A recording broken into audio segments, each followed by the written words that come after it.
अब हम देखेंगे कि जो SRS है इसके मेजर कंटेंट्स क्या होंगे।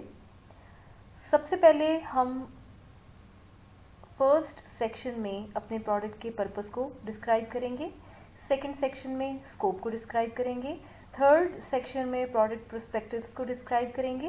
बेसिकली प्रोडक्ट प्रोस्पेक्टस से मुराद हमारे उस पर्टिकुलर प्रोडक्ट का डिज़ाइन व्यू पॉइंट है। बेसिकली इस डिज़ाइन व्यू पॉइंट में जो टारगेट होता है वो प्रोडक्ट होता है जिसको हम डेवलप करेंगे। बेसिकली इस व्यू पॉइंट में हम यूज़र इंटरफेसेस को डिस्कस करेंगे, हार्डवेयर इंटरफेसेस को डिस्कस करेंगे, सॉफ्टवेयर इंटरफेसेस को डिस्कस करेंगे, मेमोरी कॉन्स्ट्रेंट्स को डिस्कस करेंगे और ऑपरेशंस को डिस्कस करेंगे।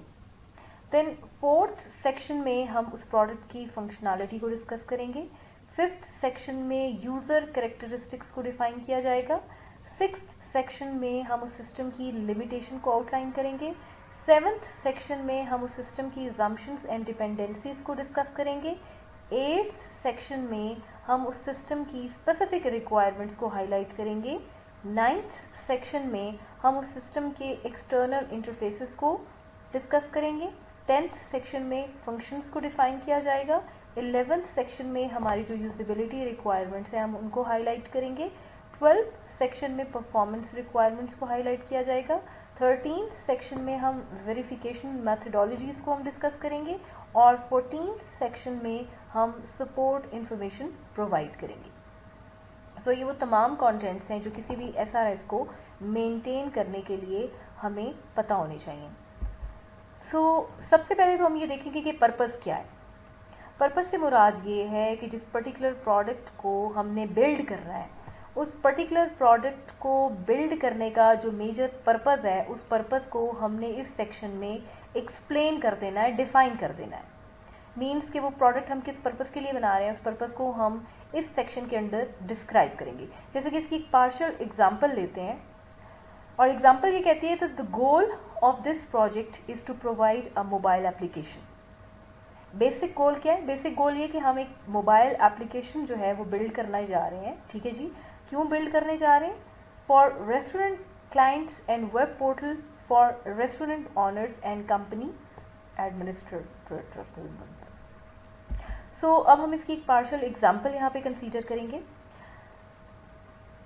तो पार्शियल एग्जाम्पल में basically the goal of this project is to provide a mobile application for restaurant clients and web portal for restaurant company administrators. The goal of this particular project is to provide a mobile app for restaurant clients. Clients के लिए हम क्या provide करेंगे? Mobile app. और basically जो हमारे उस restaurant के ऑनर्स हैं और जो कंपनी एडमिनिस्ट्रेटर्स हैं उनके लिए हमें एक वेब पोर्टल डिज़ाइन करना है।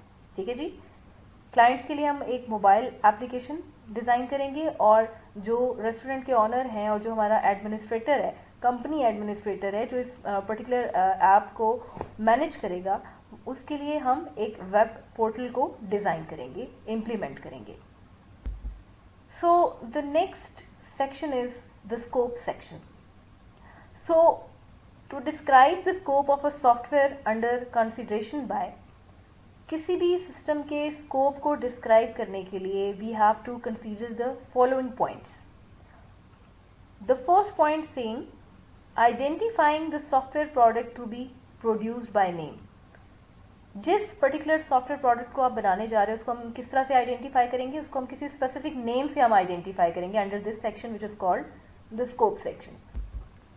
Number 2, we have to identify the software product to be produced by name and then we have to explain what the software product will do. सबसे पहले हमने उसका नेम डिस्क्राइब कर लिया, आइडेंटिफाई कर लिया, फिर अब हम क्या करेंगे?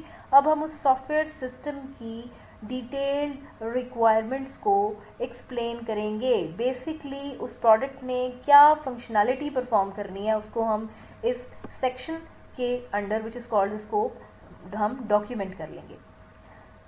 Third, we will describe the application including relevant benefits, objectives and goals. उस पर्टिकुलर एप्लीकेशन को बनाने से आपको जो बेनिफिट्स मिलेंगे उनको हम डॉक्यूमेंट करेंगे, जो ऑब्जेक्टिव्स और गोल्स आप अचीव करोगे उनको हम क्लियरली मेंशन करेंगे. So a scope section is based on the name of that particular system, the detail of requirements of that particular software product or system, and the benefits, objectives and goals of that particular system. So अब हम इसकी एक partial example ले लेते हैं. The Amazing Restaurant Finder is a GPS based mobile application. So the name of the system is the Amazing restaurant finder. ठीक है जी, ये क्या है? ये एक जीपीएस बेस्ड मोबाइल एप्लीकेशन है which helps people to find the closest restaurants. Basically इसने क्या मेन फंक्शन परफॉर्म करना है? इसने ये फंक्शन परफॉर्म करना है कि जो इसमें क्लोजेस्ट रेस्टोरेंट्स हैं उनको फाइंड आउट करके यूजर को व्यू कराना है. और ये जो सर्च है ये किस पे बेस कर रही है? ये बेस कर रही है यूजर की करंट पोजीशन पे, कि वो करंटली किस जगह से सर्च कर रहा है. प्राइस पे, जिस प्राइस की बेसिस पे उसने कोई फूड ऑर्डर कर रहा है, रेस्टोरेंट टाइप की बेसिस पे और डिश की बेसिस पे हम क्या करेंगे? अपनी सर्च को रिफाइन करेंगे. So users view desired restaurants on the map and get navigations to them. User क्या करेंगे? यूजर उस मैप पे जितने भी डिजायर्ड रेस्टोरेंट्स हैं जो कि उसकी सर्च के जो रिजल्ट्स उसे मिलेंगे, उन रिजल्ट्स के अकॉर्डिंग उसको मैप पे वो तमाम डिजायर्ड रेस्टोरेंट्स जो हैं उनकी डिटेल मिल जाएगी और साथ में उनकी डायरेक्शन को भी वो व्यू कर लेगा. So restaurant owners provide their restaurant information using web portal. ठीक है जी, रेस्टोरेंट ऑनर्स अपनी इंफॉर्मेशन किस तरह से प्रोवाइड करेंगे? Using web portal. Web portal के थ्रू वो क्या करेंगे जी? रजिस्टर कर लेंगे on that particular web portal. And जो आपके एडमिनिस्ट्रेटर हैं वो क्या करेंगे? The administrator of the web portal verifies restaurant owners and manages user information. Administrator का काम होता है इन्फॉर्मेशन को मैनेज करना. तो ओवरऑल जो आपकी एप्लीकेशन है उसको किसने मैनेज करना है? एडमिनिस्ट्रेटर ने मैनेज करना है. और उसको मैनेज करने के लिए उसको अपने जो जितने भी रेस्टोरेंट ऑनर्स हैं उनको वेरीफाई करना है और साथ में यूजर की इन्फॉर्मेशन को स्टोर करना है और मैनेज करना है. थर्ड सेक्शन में हम ये देखेंगे कि प्रोडक्ट पर्सपेक्टिव क्या होते हैं. प्रोडक्ट पर्सपेक्टिव से मुराद बेसिकली उस प्रोडक्ट का डिजाइन व्यू पॉइंट है.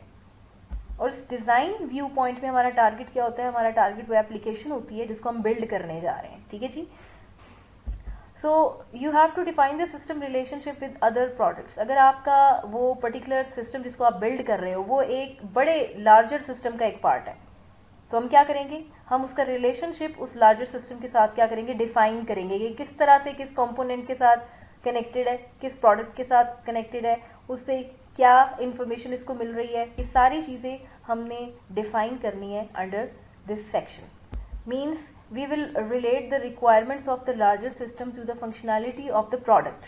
हमने क्या करना है? उस लार्जर सिस्टम की रिक्वायरमेंट्स को रिलेट करेंगे किसके साथ? Functionality of the product which we are going to develop. ठीक है जी, which we will cover in SRS. So if the product is an element of a larger system, then identify the interfaces between the product and the larger system. Next point क्या है जी? Next point वो कह रहा है कि अगर वो product किसी larger system का एक part है, एक element है, तो हमने identify करना है interfaces को. किन interfaces को? जो product के और उस लार्जर सिस्टम के दरमियान मौजूद होंगे. ठीक है जी. जो भी इंटरफेस रिक्वायरमेंट्स है उनको between the product and between the larger system उनको हम डॉक्यूमेंट करेंगे SRS में. A block diagram showing the major element of the larger system, interconnections and external interfaces can be helpful.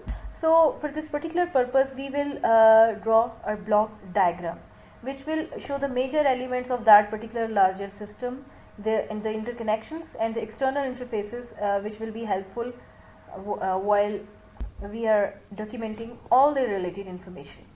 So अब हम देख लेते हैं इसकी एक partial example. The mobile application requires both internet and GPS connection to fetch and display the results. Of course, आपकी जो mobile application है अगर वो नियर अबाउट रेस्टोरेंट की इंफॉर्मेशन जो है उसको व्यू करना चाह रहा है, ठीक है जी, उस जो हमारा यूज़र है उस मोबाइल एप्लीकेशन के थ्रू वो नियर अबाउट जो भी रेस्टोरेंट्स है उनकी इंफॉर्मेशन को व्यू करना चाह रहे हैं, तो उसके लिए जो हमें जो जो प्री रेक्विजिट्स है, सबसे पहले तो ये है कि हमारे पास एक इंटरनेट कनेक्शन होना चाहिए to run that mobile application. साथ में हमारे पास जीपीएस कनेक्शन भी होना चाहिए, ठीक है जी। After these two things the user can fetch and display the results. The mobile app can fetch and display the results. All system information is maintained in a database.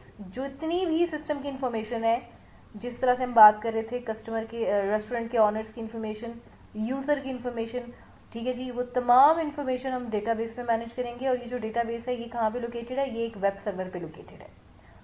The mobile phone application interacts with the GPS navigator software which is required to be already installed on the user's mobile phone। ठीक है जी, GPS navigator software को must आपके mobile application में, mobile में install होना चाहिए in order to view the near about restaurants information and the directions as well. So in our mobile the major two softwares that we will be required in the application which we are going to develop, and the GPS application through which we will view the near about located restaurants information and their directions, and all the information of you can say the users and the restaurants owners will be stored in this particular database, and this database will be located on this particular web portal. So this is the block diagram of this particular application.